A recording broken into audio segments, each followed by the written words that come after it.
Get ready for 2 hours of hard-hitting football talk, straight from their jocks about the jocks. It's Football on the Know with Jim and Joe. Well, they say it's not the X's and the O's, it's the Jimmies and the Joes. All right, what's going on, everybody? Welcome to another episode of Football on the Know Show. I am Jim McPhee, and of course, right there in the studio is Mr. Joe DeCapita. What's going on, Oils? Welcome back for another edition of Football on the Know Show. We are locked and loaded, ready to go. We got a lot of things to talk about here. We got some updates. Saucy. That's right, some updates on the meetings. Some things happened that we didn't expect, and then the other things, very, very interesting to say the least, to hear some details that are coming out of the NFL meeting. But listen, Jim, this is going to be a big one. I can't wait to get into it. But before we do all that, we do have to say condolences to the family, friends, and whoever knew the man, Jim Irsay, former owner of the Colts now. Jim Irsay was one of the kind of like the key cogs, you could call it, a guy that was very, very intricate into the NFL and its growth. And he had some good points and everything. Also loved his lines, if you know what I'm talking about. Yeah, but everybody will remember the whole getting pulled over with a bag full of money and everything. So I think will live throughout, the test of time. With right. But to say the least, condolences to everybody that knew the man, that was with the man, that loved the man. That is Jim Irsay. Wish you all the best. Rest in peace, brother. Yeah, he bought the Colts back in 1997, and at the time he was the youngest owner to ever have a team. I think he was like 36 or so, or 37. I think it was like 36 at the time. So had a young, again, his father had bought the Baltimore Colts and things like that too. Yeah. So he had, a lineage in learning how to run the process and things. So owned them for a very long time. Very interesting, very outspoken guy. And it is sad to see him go, but he had been battling with health issues here, and finally, unfortunately, he has passed. So condolences, like Joe said, to all of friends and family and the football community as a whole for loses Jim Irsay now. Yeah. So, and condolences to all the Colts too out there too, right. and fans. All right, so Joe, like you said, very exciting time. Spring league meetings going on or just wrapping up. And first of all, it just happened the other day, too, but we want to bring it up because we do have a very strong flag football community. So we wanted to bring this fact up here about the NFL has approved players to participate in the 2028 Summer Olympics in Los Angeles. So this is a big game changer, at least for the Olympics now. And for really any NFL players that want to try and try their hand in flag football and, represent the country for one, because that's one thing that, they had Justin Jefferson on as like a representative because they are in Minnesota stuff and kind of to help, fight for this to kind of pass, advocate for it. He had said it's great. It's one thing you could, dream of being a Super Bowl champion, play this and that, but you never had the opportunity to say, hey, I could be an Olympian because, I played football.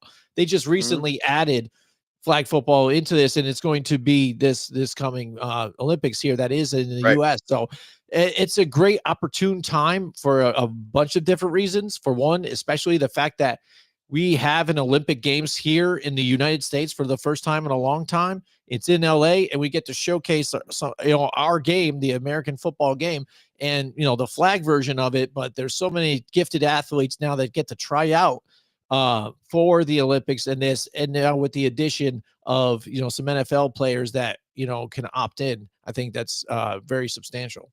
Yeah, I mean, this is like a huge hurdle. I mean, for flag football, the sport that it is, and it's been growing like tremendously, like immensely. It's kind of one of the faster growing sports, in the modern era, and good. It's great. Like we've heard it from every level now. Like flag football just continues to get bigger and bigger. High school, college, it's growing everywhere. Down south had a huge push. Like we all know down south is big and well known for their football. So, and it's kind of just grown from there. And there's always been like a pro level for flag football, and there's definitely like former pro NFL players that play in those leagues and everything like that. And now we're at a point in time where, holy shit, we can actually have an Olympic US team to play flag football. And it's going to be, I feel like it's going to be a lot like how we dominate football, how we dominate the NBA, like especially NBA and the Olympics. I just feel like we're going to have guys that just are so much better than a lot of the other athletes. And it's not to say that maybe other countries are going to be just as good. It's possible, but man, homegrown in the US of A, like Mm, it's going to be tough to beat our athletes and guys that have been playing for years. This mm, this is a different sport than the NFL. This isn't football. It is in a sense, but it's another sport entirely by itself. So there's different right. rules. It's not tackling, it's flag grabbing more than anything. Yeah, is it physical? Absolutely. It's going to be physical, but it is a different mindset you have to have. There are different techniques that you have to utilize. And I'll tell you right now, we got some homegrown talent locally close to Albany that in upstate New York that I'll tell you right now, a guy by the name of CJ Tarver, that he's one of many guys that I think that could really push this Olympic team. And the great thing is, you talk about opportunity, like across the nation. There's guys like CJ Tarver, like Jo, like um, and there's just so many more to list. And that's just locally that we're talking. Mhm. Think about across the nation. There's guys like that that all should be trying out for this Olympic football team. And how cool would that be to go from kind of like only a locally known or travel-wise known player to now nationally known and possibly a gold medalist. Right. Right. I mean, that's big. That's another step, like you said, that before you never would have ever even dreamt of, and how big it's gotten globally. Now you know, because once you know that, it's big when the NFL even jumped on it, and now they've got their signature on it too as well to help promote it, and showing it on their games too. Here it is, and Mhm. the NFL, flag football experience and whatnot. So now they're going hand in hand, and this is big not only for the men, but the NFL and stuff like that. But there's going to be a women's team too in the Olympics here for flag football, and I think that's why Yeah, flag football has actually jumped to the heights that it is because it's all inclusive.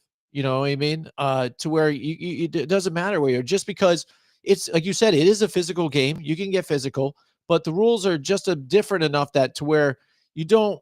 You're not making major collisions and things like that, intentionally. The way NFL football, American football with pads and things are, and how it's designed.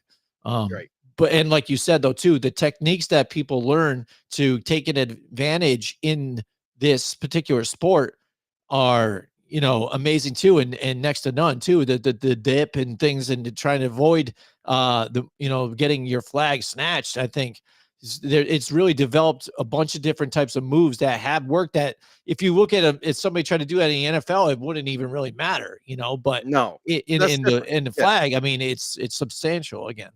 Yeah, and that's the thing. We got our guy Paul Gifford.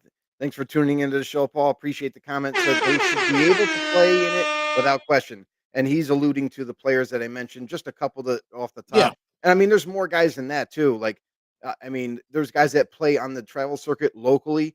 And by the way, shout out to our upstate New York guys in the 518 because they are national champions, by the way, in flag football. That Nice. national Nice. champions. National. And there's too many names to kind of go over, and I know I would leave someone off if I tried to list them all, Right. but I'm not going to try to do that. So, but kudos to all you guys out there. You guys know who you are, national champions, and it's nothing to slight over because it is called national for a reason. Teams from Mhm. all over the country go and compete down in Florida for nationals. So, um, it's pretty exciting. I feel like for a lot of guys out there. Yeah, Paul also says 518 flag guys all love it exactly because um it is a growing sport and it's rapidly growing. And to your point too, Jim, I feel like that's part of it too, is the fact that this sport has been growing because anybody can play it.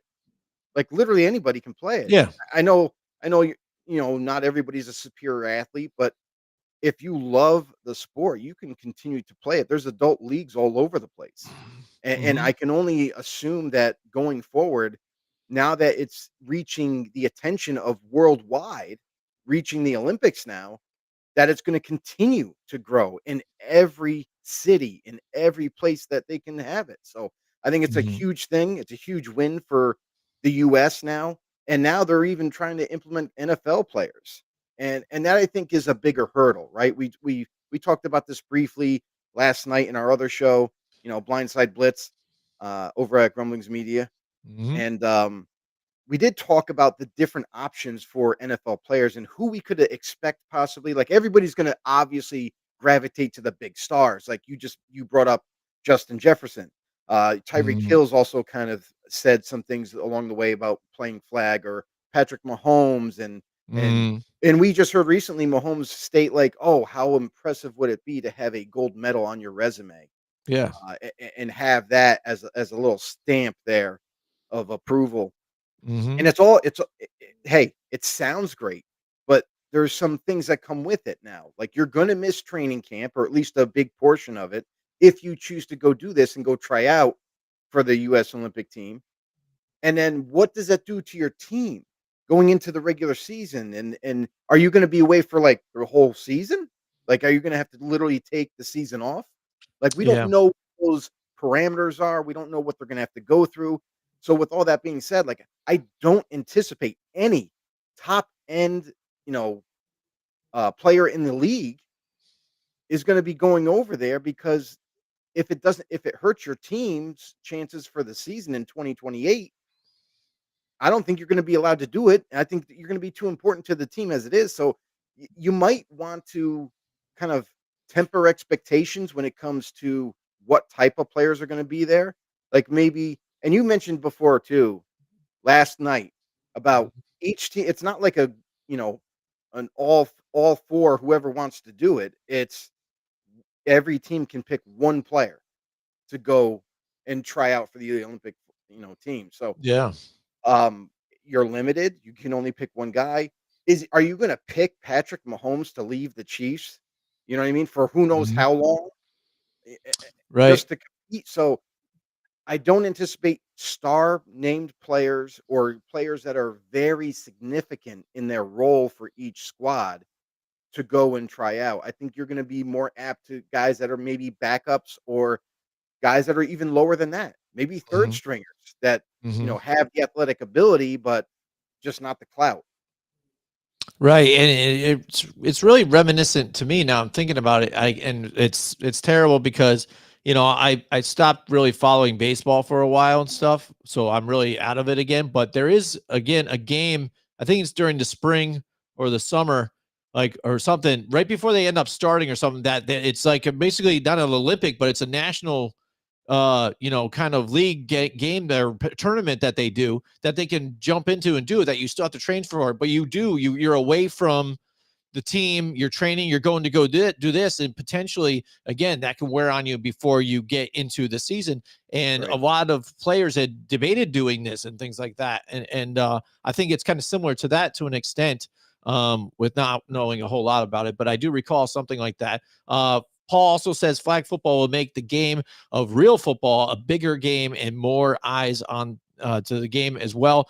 I think so. Again, we already see it. Like I know my niece, that's when I saw her the other day. She was like, when we are talking about band or even sports you want to do, she wanted to try flag football, and Mhm. I don't even know her to even try to watch football before. So I mean, for her to be interested, just to say, because now the door's open. It's not like all of a sudden before women were like, "Hey, I want to try out for the team's football team," and we might have seen it before. And we're like, "Yeah, okay, you're not. What are you gonna be, the kicker or something like that?" But now with flag football and how they've integrated or put it into high school sports now, and Mhm. having actually a flag team for high school sports, Yeah. it's opening the door now. So people even want to give it a try. I'm like, hey, what's this about? Let me try it out. You know what I mean? So that's going to make it wider. Um, I mean, so the again, too, NFL, I mean, to be honest, the NFL is mhm, already worldwide. There's right. already tons of eyes Well, on yeah, it, we and get that. everything else like that. I think, like, for, honestly, like, for flag football, that's where the bigger impact is. Hmm. Is now that you're gonna actually have Olympic flag football worldwide where everybody gets to see this sport and how special it can be, how awesome and entertaining it can be. Like, Oh dude, yeah. I mean, I'm blown away by some of the plays that are made in my local league by some of these really good players. So Well, that's the thing though, is like because you're talking about 518, they just represented and won the national champions. national. Yeah. Does anybody even know about a national championship happening? Only the guys in flag football, only people that Right. are involved in flag football know about Right. it. And that's the thing. This gets on the stage, and now we've seen multiple arena leagues open up and things like that and shut down, but try and keep things going. We've got the UFL. This, like you said, I think is a bigger door opener for flag itself to open into bigger national leagues and national teams, Mhm, in, mhm, so I think that will be huge. All yeah. right. We've got a comment here Our from Mike boy, Tackett. Mike Tackett, OG know-it-all, says first non-contact injury will make the most of these NFL guys opt out. Also, I think this will affect the next CBA too. There is already a Team USA flag team. Gonna be hard to evaluate how good these guys are at flag football.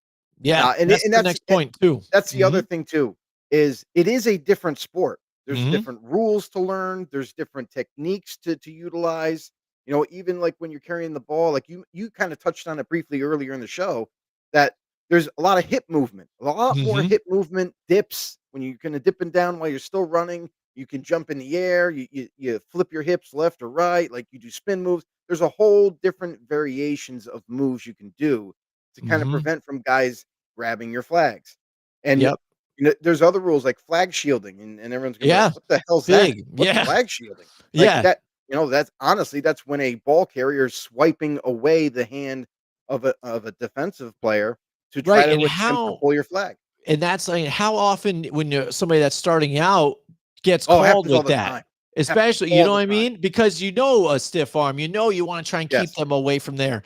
That's going to Yep. be one of the first things that the NFL Right. guys are going to come and be like, oh man, and then not get used to Right. that. And So to and to Mike it's Tackett's point, mhm, there is already a Team USA flag team that's mhm. on the pro circuit.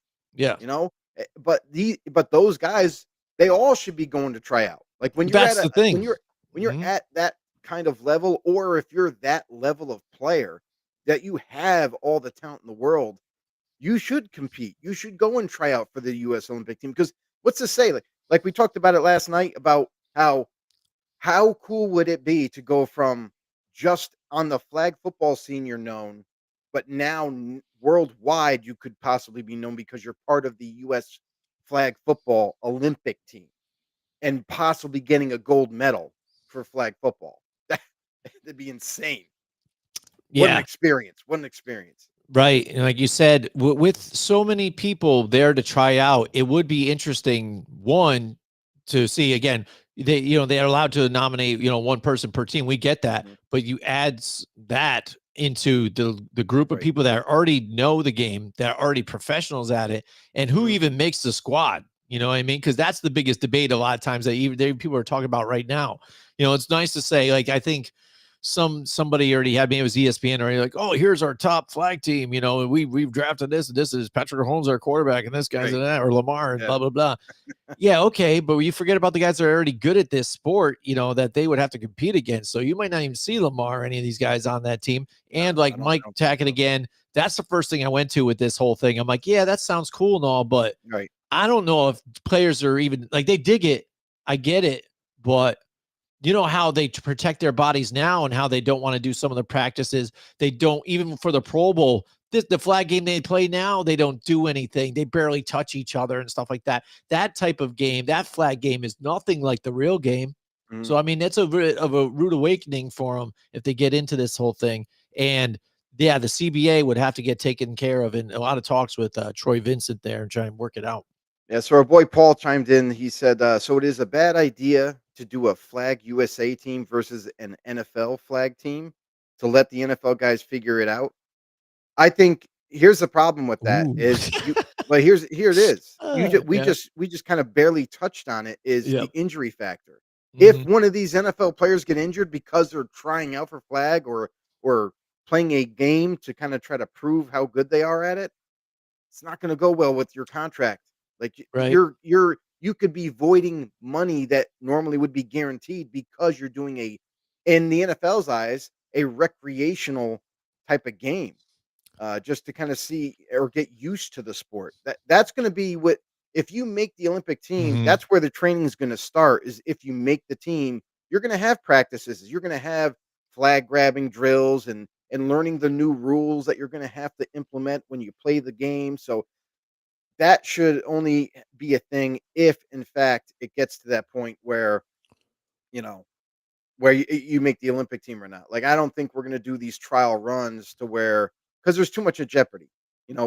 Appreciate the comment, Paul, the Yeah, question. definitely. I mean, that's But, an interesting hey, take, listen, though. everybody, get interactive with us. We'll drop your comments and we're gonna read them out. We're gonna give you a shout out. That's what the show is basically all about. It's about you guys getting your voices heard and having good conversation. Do that. Further support the channel. We do appreciate everybody that has already done so. Head over to our YouTube channel. Make sure you hit that subscribe button for us. Hit the thumbs up while you're there. Share it to all your family and friends that love football talk. Um, and that's what this is all about. Yeah, yeah, Joe. So I mean, that'll be interesting to find out. I don't see like starters. I'd say maybe those third string, fourth string guys that are around there. I say they give it a whirl because again, if you're barely have an opportunity to crack the starting lineup on a team, why not say, hey, I can go for broke and still be an Olympic champion and have that on my belt too as well. Yeah. Because again, even it's gonna be tough competition because again, the pedigree of some of these flag players, but when opposed to some, college players and then pro players, that some are just still, even some of the second to third worst guys are still better than some of these other Yeah. guys. So, Right. they have an opportunity to excel in, I in, feel in like a that's going different to be sport. more Most likely of it. Right. scenario with some of the NFL players. Right. Um, and And then Mike Tackett just mentions, he goes, "Will the NFL expect profit sharing if NFL guys are on the team?" And this is the thing; it's for your country. Like, yeah. I Yeah. don't see I don't, like my thing is we would have to look into like, okay, what about the NHL? You mhm. know, does the NHL get any profit sharing in the Olympic for the Olympics? Does the NBA get any profit sharing for the Olympics? If they don't, then no. This is kind of one of those things where you're going to compete for your country. It's a pride thing. Mhm. It's something to possibly obtain an Olympic medal, whether it be gold, bronze, or silver. Um, it is a huge achievement to compete for your country and to beat other countries. Like that's the name of the game. It's competition. So Right. that's kind of what I would think. I don't think the profit sharing would get too involved because it's not like the NFL sending all of their players. You know what I Right. mean? If Right. they were sending like the NHL and NBA do, like they do it Mhm. every time that their tickets up. Yeah. So if the NFL did get into it, then it would be a cool thing to kind of look into to see, does the NBA do that? Does the NHL do it? Uh, if it got to that level, but right now it's more like a trial run for the Olympics. They could always remove this too, like, it's not something that they have to keep in from now that they've implemented it. It's not something that they're gonna be ironclad and say, "Okay, well, we can't take the sport out of the Olympics." So, if it's not a success, it would suck, but at the same time, it's also one of these things where the Olympics wanna see just how impactful it could be, how popular it could be, and so on. Mhm, mhm. Paul Paul, Gifford, he's yeah, he's he's on the same thing about maybe practice squad players. Yeah, because that's what it's most likely going to be, you would think. And Joe, as far as you're talking about, profit sharing and all that stuff, though, too, that with the Olympics, NFL's like the official sponsor of the NFL or something. NFL is going to be involved with this. They're going to have commercials all over during yeah, the Olympics, even too.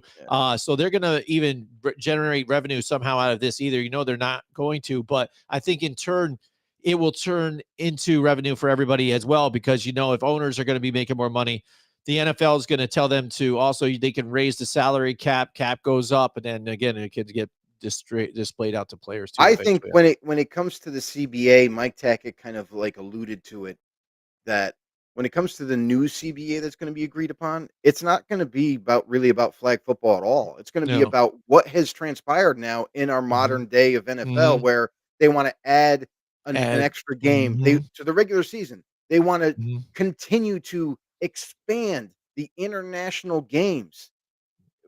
I mean, it's getting to a point where, like, okay, when do we stop?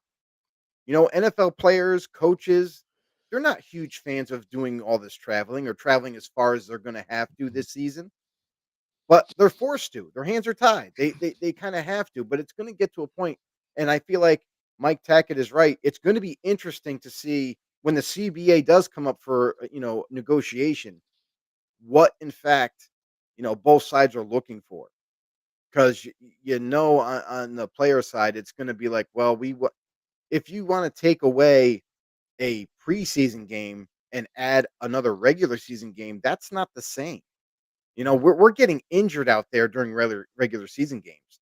Yeah. We're beaten up all year and we're still playing for you guys. And I understand they Mhm. get paid for it very well, but in the end, it's like, at what point, what kind of product are you going to have on the football field when it comes to playoffs? We've talked about this before. Like the NFL doesn't want their star players getting injured before the team makes the playoffs or something. That ruins it.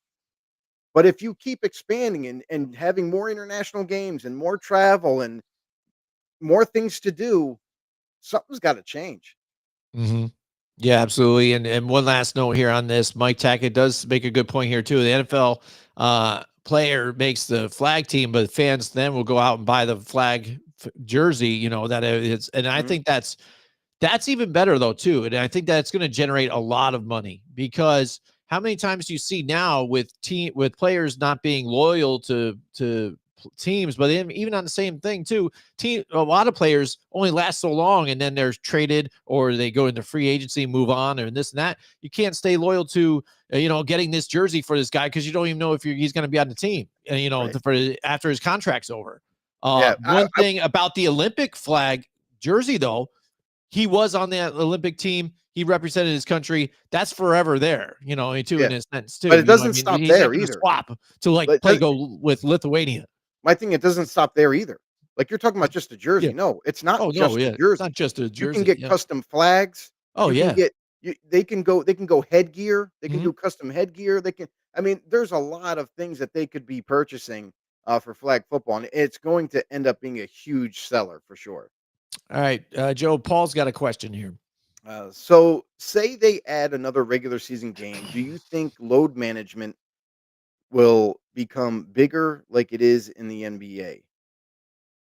I think it's a problem. It's a problem, and it's a problem that they face all the time now, even like to an extent, Wait, because that's why they're talking about the latter games in week 17, 18, resting players for the here's my playoffs. thing. Here's my thing. We can't compare NFL to any other sport because it is the most violent, most physical sport that America has. I mean, besides fighting, right? Mhm. Besides UFC or something like that, but we're talking about football here, and you have other sports like NHL, like NBA that are kind of involved in the Olympics, but football is so physical.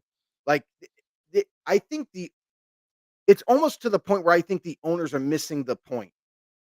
And the NFL is missing the point. It's like I understand that you guys are all about money and making the NFL bigger and growing the revenue stream and all that. But there gets to a point where like the quality on the football field is going to dip because you got a half injured Joe Burrow. You got a Josh Allen that has a sprained ankle that can't run anymore, and now the Bills, suffer because of it. Like there's going to be other things. Jamar Chase, name any big player. Justin Jefferson. What happens when he, if he happens to, injure his leg and now he's out for the season. Well, the Vikings aren't going to be as good as they could be. Mhm. So, like, the product on the football field dips if these star players get hurt or continue to get hurt. And I don't think the NFL wants that, but they keep pushing a Mhm. different narrative. They keep Mhm. telling us, oh, this rule is in place for safety. This is how you can tackle, how you can't tackle. Mhm. Well, you can't take every way to tackle away from defense. Now you're not going to have a defense. Like, what's the point of investing in certain positions when you keep stripping away what has made this game great? Now there's only certain ways you can tackle. Can't tackle from behind. can't drag him down by his hips, can't pull on the top of the back of his jersey. That's a horse collar that could lead to an injury. Anything can lead to an injury. So this Yeah. whole safety propaganda that the NFL keeps spewing is absolute bullshit. It's absolute garbage. Like, you can get hurt on any given play, and players still do. We're not noticing a dip in injuries. We're just noticing injuries continuing in different ways. Like, they're not preventing injuries from happening, and you're never going to with the sport. So I think we're getting to a point here where the table's got to turn around, and where they need to start going back to, what's making this game great, and stop kind of dictating and changing all these rules and changing this, that, and the other thing. I'm all for making it as safe as possible, but within reason. You can't change the game, and that's the bottom line. Well said, Joe. Well said. I would not disagree with anything you just said. There you go. You said it all. It's all good. Sorry, a little carried away. I know. I let you roll, baby. You Got a know, little when carried you're away. cooking, I let you cook, and do it. You know Got a what I'm saying? All right. So after that, let's get into spring meetings again. Joe, let's That's touch right. on some of the smaller ones quick, and then we'll get into the tush push that everybody I know wants to talk about, I'm sure. And then, Hold on, even the playoff song. we got another comment here. All right. What do we got? Before we get into our boy Mike Tackett, NFL is the only pro sport in North America that doesn't have fully guaranteed contracts. Guys in college are making more on NIL deals than NFL contracts. Combine that with more games, we could see a lockout, and it's a good point. We talked about that last night, even too. We talk about the CBA, we Mhm. talked about the NIL deals before and everything, and what's that going to mean for college players? Well, we kind of, when it first broke out with these NIL deals, we said, well, that's going to kind of force the hand a little bit to keep players in college, and they're not going to want to leave early to kind of make the money and all that. And we're seeing that. Mhm. Not always, but we're seeing a big jump in that, where players like, oh, I'll take an extra 4 million and stay for one more year and play college ball. Sure, but Tackett's got a point, and that's why he's one of our OGs. Like, he's a guy that always drops knowledge. He's a guy that's very into it. He has a lot of contacts that he shares information with. So he's got a great point. And does it mean a potential lockout? Possibly. It could happen. And that's why, things just have to change, from the top to the bottom, with the NFL. They got to change Mhm. the way they're doing things, and how, like, you had a little bit of a rant last night, Jim, about that same kind of subject, about how the NFL only cares about revenue and they don't care about safety. And it goes hand in hand. Like, prove it to me that you're here for us. Prove it to me that you're not here for the big dollar. And so far, we're noticing a trend that Roger Goodell's leading, to where he's like, well, I don't care about anything but revenue and expansion of the NFL, because that's what it seems like. Not about safety, because this is a violent sport. You're always going to get injured. So, but things do have to change, going forward with the new CBA, like Tackett said. So Mhm. it'll be interesting to see the closer we get to that new type of negotiation period for the CBA. Absolutely. So, yeah, I think maybe going after, let's piggyback off of that quick, and we'll Yeah, just get into our couple here. I think we can bring up quick that the Lions withdraw their playoff seating proposal, which I true. think is a total like shocker after hearing this, after They it had was a just big pushed. push. Because and I'm hearing they withdrew because they didn't get enough support from other owners and other teams. Really? Yeah, that's what I heard. And which is funny, because if you were at the last meeting and you guys weren't Yeah, sure enough, so you table it to this one, and right. Goodell is like full steam ahead on this thing. He absolutely wants this. Mhm. So is it the fact that even that teams have been just more like, whoa, well, maybe now this is our shot to kind of just go against Goodell here and this stifle this whole thing? Because again, the money, the revenue, not caring about safety, CBA coming, I think all that is generated off of Mhm. this thing too, because Not, and we get it. We get it that, some people think that teams with a better record, well, they have a better record. They should probably, be there at home, get the home game or whatever, and this and this. Why are the Mhm. divisions? They suck or whatever. It's not always the case that the team is just worse. They play tougher competition, especially if one division's tougher, they play two, those teams twice each time. Mhm. So you can either go 50-50 on there, you can lose both of them every time Mhm. you play, and on all six of them, or just, you go, what's your record on that? No matter what on that one. But then you got other teams that are a little diluted. So I think you still have to have that in play there. And, like I said, when they decided to reseed it after this, that's not that big of a deal to me because, okay, at least the division winner's still in there, but you Mhm. would have to change the format of how you schedule games. That you would have to be more games within conference. But the fact that they just withdrew it today, which we're not even going to vote on this, I think is very intriguing because Goodell's probably like, all right, now we're going to get this going. Here we go. And boom, nothing. What happened? He's like, what? So, I mean, this is not going anywhere now. So, until he probably brings it up again next year. It's intriguing because, correct me if I'm wrong, did we get bad information on this? Because now it sounds like coming out of the meetings that there was teams thinking like, "Oh, well, you're still getting rid of division winners." Like, No, is that a no, thing? they're Like, not. Yeah, I because don't. I heard that from Mark Davis. And how, like, that's what he was concerned about is how, like, "Oh, well, we're not gonna I don't wanna do this." I would vote it if it was in place for a vote. Mark Mhm. Davis was prepared to say no on this Yeah, because he was thinking they were gonna somehow get rid of division winners and not reward those teams for winning their division. Um, and that's the crazy thing. Like, if that's not it, then Mark Davis got bad yeah, information, he did bad get bad intel, information then and because it's like that's something they even updated. Because I think because originally it wasn't, and then they just made a change to the proposal that, right. hey, all right, we're going to still add division Okay. winners in it, Okay, but we're going so to we were right. reseed after. Yes. So we were right the whole time. Yeah. So my thing is, like, I don't understand why they withdrew it. Makes no sense to me. This to me, from an outsider's perspective looking in, this looked like they started to gain some traction here. It looked like they were going to get this pushed through if they continued, and then maybe some last second conversations were had with other teams that changed their minds, and and maybe that's why it fell through. So we've seen that happen all the time, where there's like these behind the door conversations, like at night, late at night, on the phone, whatever, trying to Mhm. convince one team or another to swing one way, one side, you know. Right.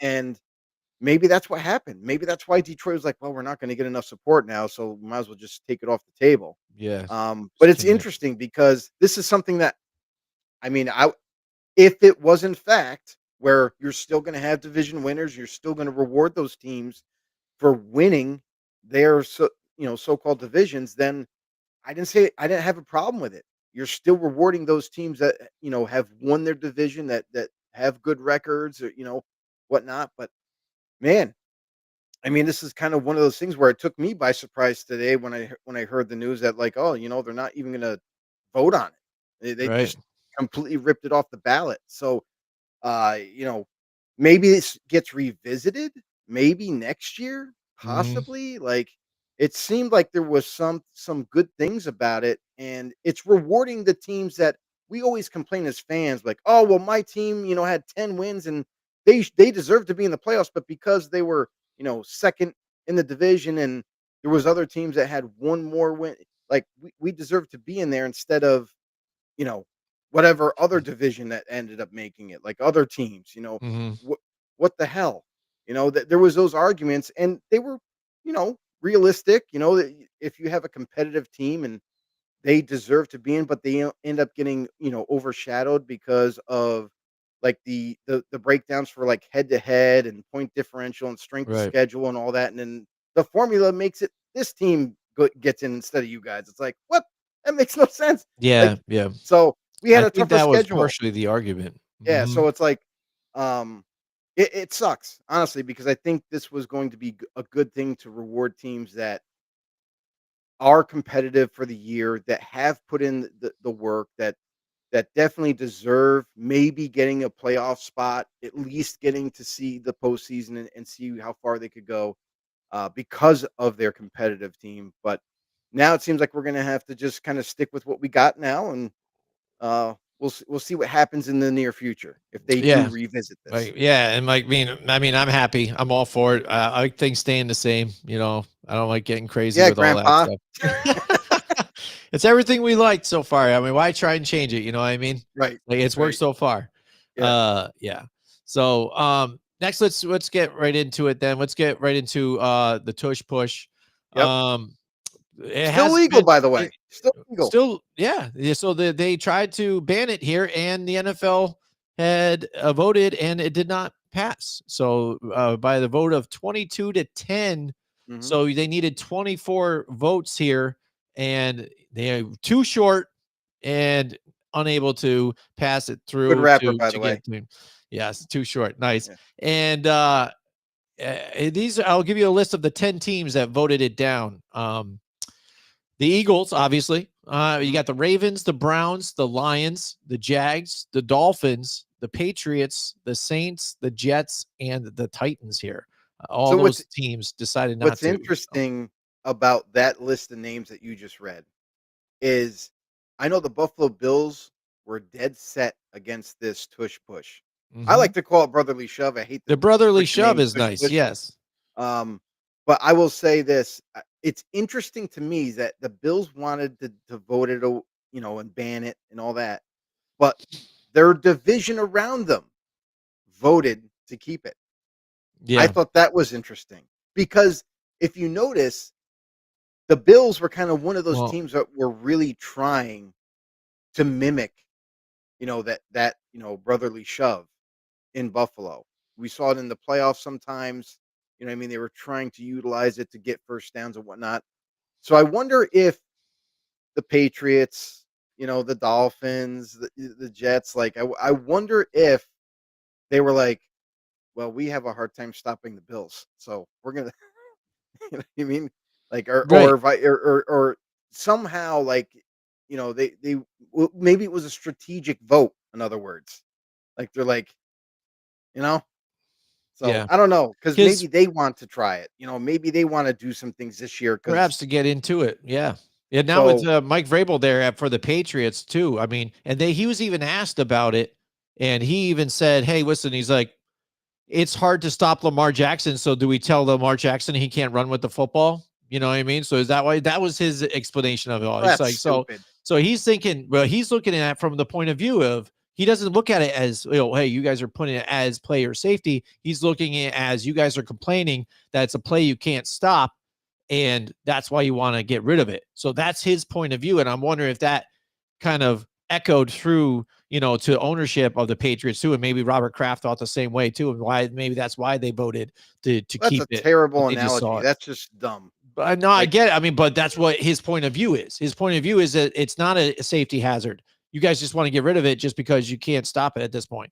And like you said, also the Buffalo Bills owner Terry Pagula, he said this team was pretty good at the play. It didn't do well for them in the playoffs because they really fucked it up too. They didn't do well at all. Josh Allen couldn't get low enough, and that's a problem though. The dude's like 6'7" or whatever, like super tall. all he has to do is fall down, Yeah, and yeah. they push him I over. I I Like, that's know, it. right? And he said that we were still pretty good at it, and we still think we should ban it here. And what's funny about this in this voting process, how like crazy it got, I guess, in the voting process between Mm. owners. I mean, it was Howie hostile. Roseman Yeah, was Howie losing his Roseman, mind. everybody, a lot of people voiced their different opinions. Mhm. Um, San Francisco 49ers owner Jed York, he asked Jeff Lurie after he spoke. Lurie had a long, hour long Mhm. so speech and added, I'll tell you some of the words he added in that speech too as well. But Jed York said Lurie and asked him, he's like, how much more shit he needed to say after he was speaking and things like that too. So he's like, dude, all right, how Uh, much more of this shit you got to keep telling us here? Blah, blah, blah. Because Lori went on and on about how they developed the play and how it was good, how it's like this, it's like that. And I think one of the major quotes here, I think that kind of set people off in the wrong tone, was in Lori's speech. He made an analogy. He was telling the room that regardless of whether the play was banned or not, that it was a win-win situation for them. And this is why he said for the Eagles, adding that It was like a wet dream for a teenage boy to create a play that was so successful that the only way for it to be stopped was for it to be banned.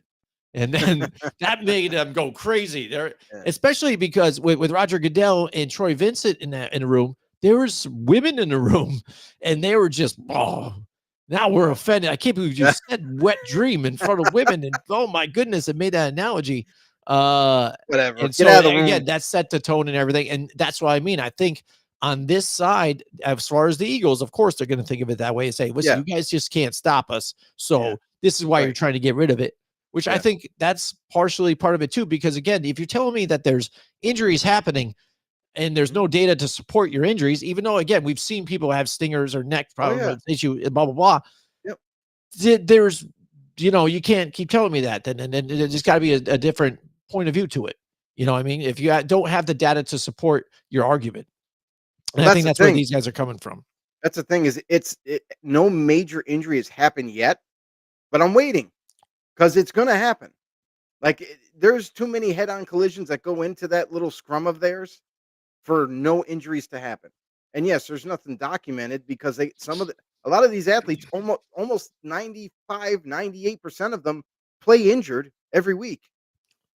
Yeah, they're not injuries that are going to keep them out of the game because whether you get juiced up to play, like I'm sorry, Patrick Mahomes with his sprained ankles and everything, and him to still be able to play on a high sprained ankle, mind you, you can't perform well.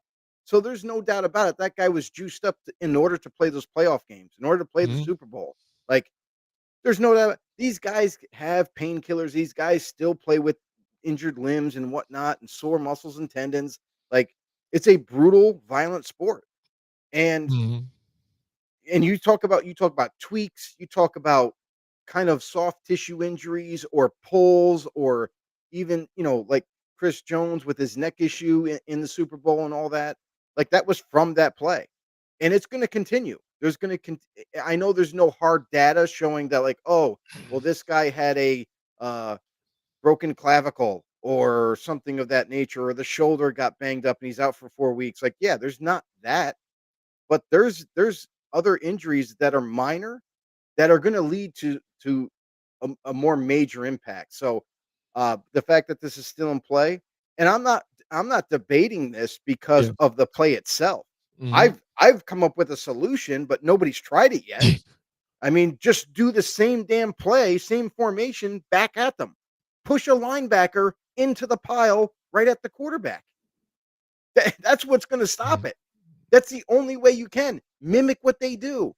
And I'll tell you this right now, that's going to lead to more injuries. You do something like that. You're going to have Mhm. a 200 and 30, 40-pound linebacker going right at your quarterback head to head. Concussions. We talk about concussions. We talk about safety, right? Mhm. Well, I'm waiting for the first time we get a concussion out of this because that's going to be another thing that follows. And I like the strategic move by the Eagles. I think it's a cool play. It's awesome, and the fact that they have such a high percentage, good for them. Mhm. But I don't see a whole lot of other teams implementing this same formation and trying to do it the same way. The same way, yeah. I see Mhm. I see I only saw like maybe a couple last season that tried to do it the same way. The Yep. Bills were one of them, Yep. where you know uh, I, you can do it too. You Yeah. can copycat the freaking play Mhm. and try to perfect it like the Eagles did, but nobody else is doing it. They don't all complaining about it. But Yep. I will say this: I do kind of expect injuries to be a thing with this. If they continue this, it's going to be for at least this year. I don't know if they're going to ever revisit this. It could be one of these things where like maybe people change their minds after this year, but it's gonna have to be like you said, like it's gonna have to be like it's gonna take a quarterback. It's gonna take um a major injury, even on defense or offense, for this Right. to kind of be brought back up again and be like, hey, look, we tried to tell you guys, but now this happened. Right. And then maybe even the data isn't there because like you said, it's the Eagles, the Bills. I think the Ravens have tried to do it. I think where they have maybe with their fullback trying to do it. And there's somebody else I think that tries a lineman trying to get behind there to help push him or Mm. something like that, or Yeah. does something weird like that. Mhm. Yeah, it's definitely Yeah. different, but like you said, will they revisit it down the road? Potentially, especially if this year something happens. Mhm. Um, so but right now it's not. So we get to look at it and move forward here with this It's one. great, and then one other thing that, because like I know we talked off the air about this, but like to Hmm. me, it's kind of like any kind of like democracy. Like it's usually majority rules on a vote. Hmm. But the fact that the NFL has in their policy a 75%, it needs 75% of teams to vote yay or nay in order for it to pass or fail. To me is kind of insane. Well, I Like, think that's a better thing. I would rather have the majority, the major majority vote that they want it changed. Like say, like even we just had our school tax vote, around here, right? mhm, Where I am in Niskayuna, they needed, because there was only a raise of so many percentage. I don't want any raises in my taxes, especially school you taxes as it don't? is. You But they sure? said, oh yeah, I know, right? They said that New York allows a 5.5% raise, or like that every year is expected. So if you're Yeah. below that, you don't need a certain percentage to get the vote through. So you need a lower. So their raise is like 3%. Right. So under that, we just need 50% of voters plus one. So you're telling me that if we had 51 out of 100 people say that they wanted it, Mhm, now we got it. What about the mhm. other whole half that hates it? And you're like, then you just screwed us, because who's that other one person? If it's a 75%, then that overall, it's a majority of everybody. We all pretty much wanted it. Most likely, it's probably good for everybody. You know what I mean? The small minority of there, didn't want it. I'm sorry you did get overruled, but it was the majority of everybody here, not majority as 51% out to 50. To Yeah, 49. Like, are you kidding I me? get I get that. I'm not saying 51%. No, I I'm get that. saying like 20 votes should be majority, Mhm. because you So like have 70% somewhere 32 around there. teams. So Yeah, yep, yep. like I still kind Still of are along the a good same amount. lines, but at the same time, I don't think it should be so overwhelmingly, you know, voted on just to get something to pass or fail. That's just my little quick take on it. I just think it's a Mhm. little too many votes, because you see this all the time. Every meeting that they vote on a new rule change, or they vote on just a new policy or something new, that it's like, dude, you need 24 votes just to get this Mhm. thing through. And the fact that like it came up only 2 votes shy of reaching that goal is kind of telling in itself too. Like you already see like the majority of the league wanted to ban it. But I'm curious, I would really like to be a fly on the wall of that meeting, because I'm really curious, what's the stance of these teams that did want it banned? I'm just curious Right. to hear, like, from them, was it injury related? Was it even projecting, like, oh well, Mhm. what could happen type of, what was Right. the stance of these teams that did want to ban this play?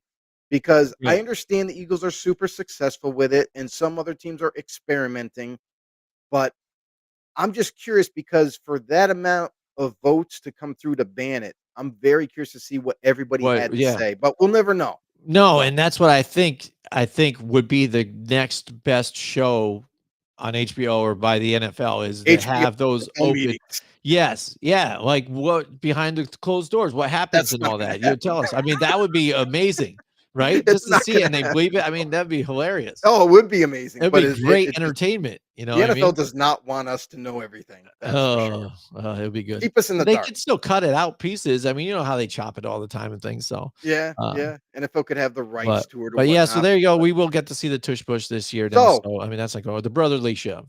yes, one thing that did get past everybody is now we have a new onsides kick rule change. That got Mhm. passed through. So teams Which can I don't now mind that attempt now. an Mhm. onside kick anytime they're trailing throughout the game. Not just in the fourth quarter, it could be in the first quarter, second quarter, so on. Also, kicking team now lines up a yard closer when they attempt this onside kick. So you get a little closer, a little bit. I know it's a yard, but it's 3 feet. Like it is, a little closer. Maybe it's going to increase the recovery, percentage, because like Perhaps. last year it was only 6%.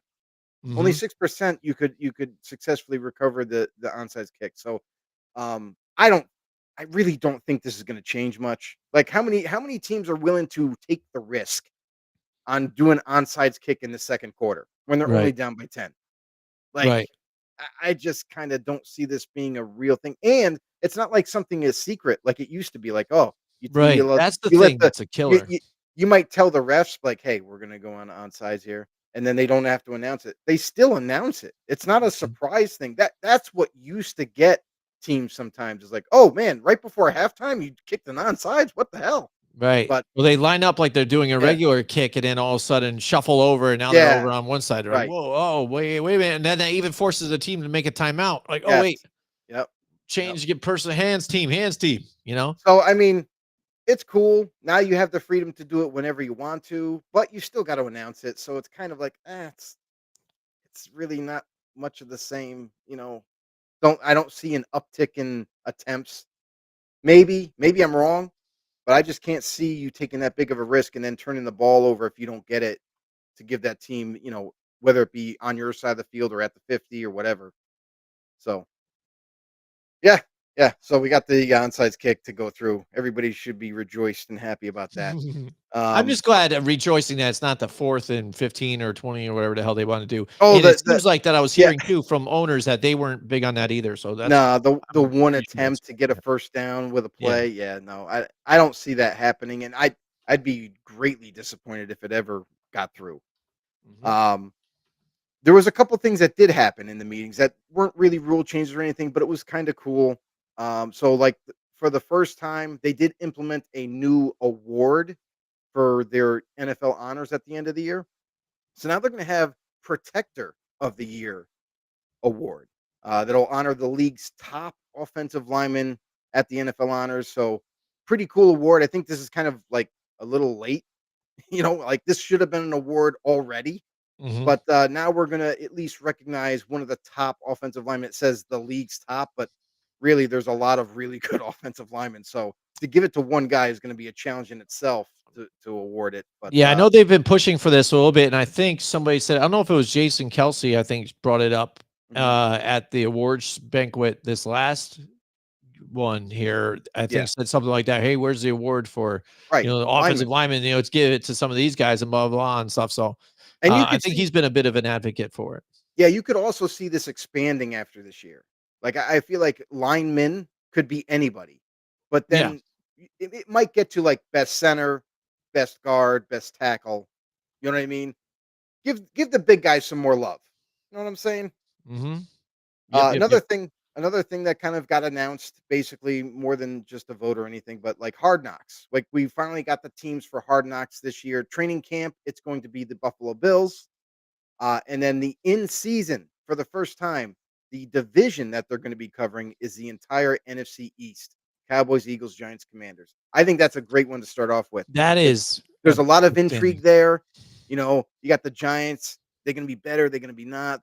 They made a lot of improvements. Commanders made improvements on the defensive side and offense. The Eagles are the Eagles. They're just a great franchise and have tremendous talent. And then the Cowboys is kind of like the interesting one that yes, they're getting Dak Prescott back, and they got freaking George Pickens, but really they still don't have a running game, it looks like. They still, you know, it seems like they're gonna be a decent team, I feel like, but I think they're gonna be a little bit of a underachiever. Hmm. So Hmm. I think it's a great division to start off with, Jim.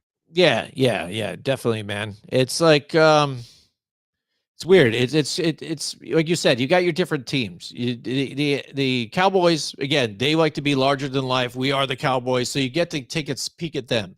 And with the Mhm. talent that they've added on offense, blah blah, the troubles, tribulations they're going to be going Right. through. Yeah. Again, Eagles standard right now, defending Mhm. champions. You're going to get that storyline. Here we go, bouncing back. Maybe even a little bit of the tush push. You're like, hey, and then also the attitudes and players, on that squad too, and how it works because everybody was talking about.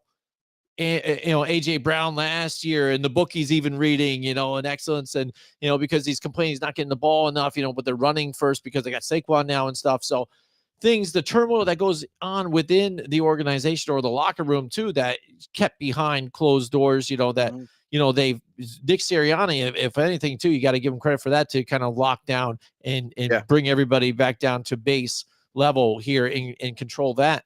So you get that storyline, the young, fresh, quarterback in Jaden Daniels here leading his team to the playoffs in last year. And here we go, moving the team again. And now the Giants as well with, drafting a new quarterback. But you've also got two good veteran quarterbacks in your lineup too with, Russell Wilson and Jameis Winston. So, Yeah.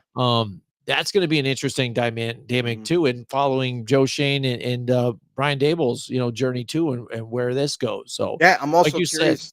I'm also mhm, curious for the Giants. I want to see how good Abdul Carter can acclimate to the NFL level mhm, because was dominant in college, just like a lot of these athletes that got drafted, right? Ashton Genty was kind of like the big talk of the town for running backs, and there was Tyler Warren, the tight end from Penn State. But mhm, it's all good that they dominated, and they should have. They were premier athletes. But now you're getting to the big stage. You know, are you going to be able to beat that offensive tackle that's had years of development already? And now Abdul Carter's got to kind of try to beat him with his hands and his speed and all that and his power. So it's yeah, going to be intriguing to say the least on all these teams and who they drafted. Are they going to be, are they going to be, guys that live up to the challenge? Or are they going to be guys that are like, man, I don't know, it's tough, and you can't predict that. Year 1, there's gonna be some mistakes that are made from any rookie. There's gonna be some growing pains, you know, but, can't pass judgment too early. Like, Abdul Carter to me was the best guy coming out of the league, or out of the draft, mhm, mhm, and I'll tell you right now, indications are early on for Travis Hunter, by the way, in Jacksonville. Needs a lot of work, needs a lot of refinement, is not the, star-studded, I'll say, like, guy that can just plug and play in the mhm. NFL. So we kind of alluded to it, to buyer beware with Travis Hunter. Tremendous athlete, but he's got to learn the nuances of playing receiver. His routes aren't that crisp like I thought they were going to be. I even thought they were going to be like electric, but apparently still got some work to do. So overall, it's going to be interesting to see how these rookies pan out for sure. Right, and the best thing with this one is that it's during the season, right? So, Mm, I think great. You're gonna see the storylines with everything in mm. this division, I think has gotten a bit tighter here, with, Oh yeah, obviously the Eagles, oh yeah. being the best of it here, but I Everybody like got the better. competition in this one. Yes, So, I think you're gonna see a lot of that unfold throughout the season. So, yeah. it's gonna be tough. Before And we go, they a lot of different good teams too. You know yeah. what I mean? So it's gonna be a tough schedule for all those I teams. like it, and I like the pick for the training camp one for the Buffalo Bills. Yeah. There's storylines there too. Like there's a lot to like. You know what I mean? Like Joey Bosa now going to be on the opposite side at the end, and Josh Allen again. They got to get back together. They got to get this thing right. They got to, it's interesting too because I guess if you look at the bets for them upcoming season, they're Mhm. not they're favored in every game.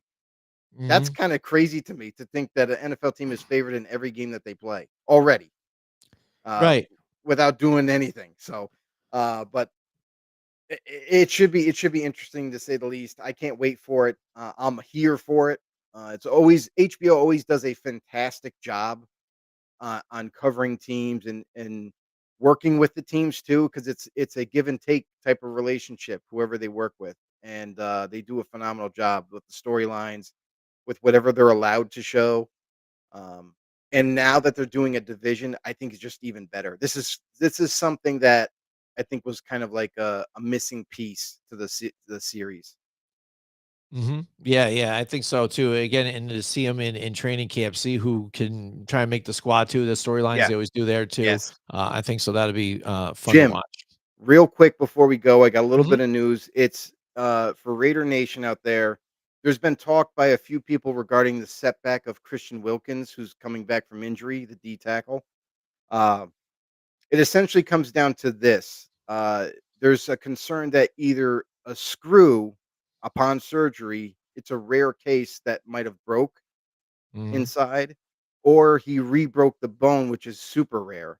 Wow. They said in either case, the feeling is that he should be ready to go in August for training camp. So it's not there was a lot of concern going into the offseason. Like some people were saying, oh, he's going to be out for this year. There was kind of like the knee jerk reaction right away.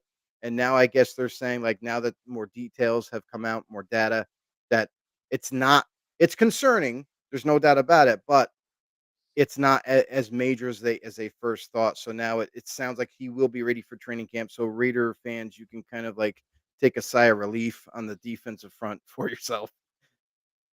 All right, there you go. I mean, that is crazy that you get to hear some of the different things that happen like that, rare, Mhm. things like the screw. I never even heard of that even happening before. I've heard some of the things to where there's been a recall on some of the equipment they've used, Oh and yeah, then they're like, "Oh, by the way, got to get replaced. that shit that we put inside of you, apparently it's not good for you. So we're gonna take it out, and this new thing we're putting in, I'm telling you, is gonna be a lot better." It's, Uh, uh, it feels great. It's like riding in a Cadillac. Right? I've seen and heard that with, like, hip replacements, and it's like and that's, Oh like, one of yeah, the craziest knees. things for people to go Yep. through, Yeah. and what's funny too is because before it used to take, kinda like weeks of recovery or, you're there. Now it's like a day, you go in and you leave the same day. You go in and out, Oh yeah, it's crazy. but again, that hey, no, that by the way, there's a recall on that equipment. Now we're gonna take that out. But I Right. never heard of a screw, breaking off into it, which hey, And let me tell you, with some of the surgeries that I've seen happen and like mhm, especially hip replacement too, and how they get that in there, mhm, I wouldn't be surprised. I you know me, I work with wood and power tools all the time, stuff like that. yeah. You do see guys strip out screws. It slides off the thing and oh, blast your hand. You're like, fuck, Yep. like this Yeah. or Right. whatever. Right on. Snap off a head to a screw every now and then. So doctors, they literally do screw the things with a Yes. screw gun and things that are, like the hip, they're hammering the ball in there, like bang, bang, So I guess I'm not surprised that stuff can happen though. No doubt. Thank you guys so much for tuning in. Really appreciate all the support. Love the comments. I mean, that was Absolutely. awesome to get your guys' feedback, get your guys some questions in there. We are when we go live, guys, we're interactive. So drop in the comment section next week if you missed us this week. If you're just viewing the show, continue to support our channel. We're trying to keep on growing here at Football on the Know. Head over to our YouTube channel, hit that subscribe button for us, hit the thumbs up while you're there. It's absolutely free. It doesn't hurt you. It's just one click away, and it does go a long way for us. It really helps the YouTube algorithm to kind of recognize us and kind of push us up the ladder so other people can get a chance to view us as well. Share to everybody that you know and love that loves football talk, and we'll see you guys in the next one for sure. All right, sounds good. Like Joe said, thank you so much, everybody, for all the support you've given us. We're on 8 years now strong, and we plan to do some more and have a lot of fun this upcoming season. Talk about all kinds of different things. So next week we'll bring it back with a lot more for you guys. Thanks a lot, and we'll see you guys in the next one.